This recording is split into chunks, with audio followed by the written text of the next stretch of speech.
My dear believers in Christ Jesus and listeners of Voice of Saints, today we celebrate one of the most powerful preachers of the Church, who was born in Antioch in the year 347, whose name is John Chrysostom, Golden Mouthed.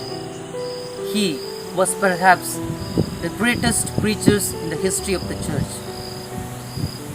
and thus the name given him, the most prominent Greek father of the Church. He grew up in Antioch, received an excellent classical Greek education, and upon meeting Holy Bishop Mellitus, he decided to devote his time to study religious works and sacred scriptures. He received baptism after 3 years of studies and set out for the desert to live the ascetic life of a hermit. His extreme mortification left him in fragile health, and he thus returned to Antioch after 2 years of recovery and devoted himself to studying for the priesthood. He was ordained in the year 386 and served in the Cathedral of Antioch for 12 years, winning widespread fame for his sublime preaching.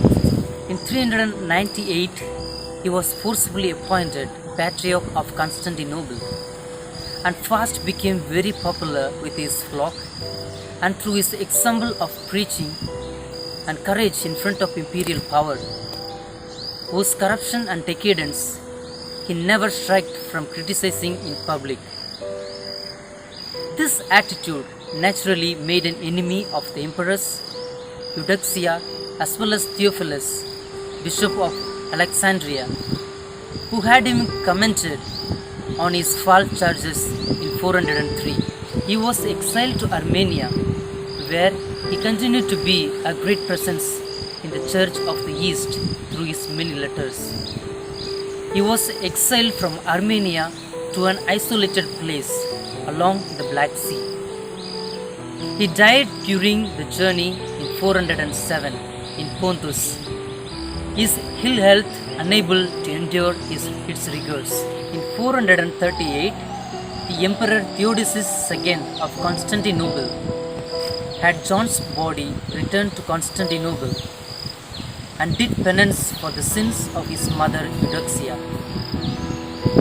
Chrysostom's many writings, especially homilies and commentaries on the Gospels, are still extant and have exerted great influence over the centuries. Saint John Chrysostom, in one of his writings, he says, "When you are before the altar where Christ reposes, you ought no longer to think that you are amongst men, but believe that there are troops of angels and archangels standing by you and trembling with respect before the sovereign master of heaven and earth. Therefore, when you are in the church, be there in silence, fear, and veneration." Dear listeners of Voice of Saints, as St. John Chrysostom was very strong and powerful in his preachings and writings and lived meaningful life of pleasing God, in the same way, we should also motivate ourselves and others to be strong in preaching and learning God's words and to lead a life more pleasing to God rather than pleasing world.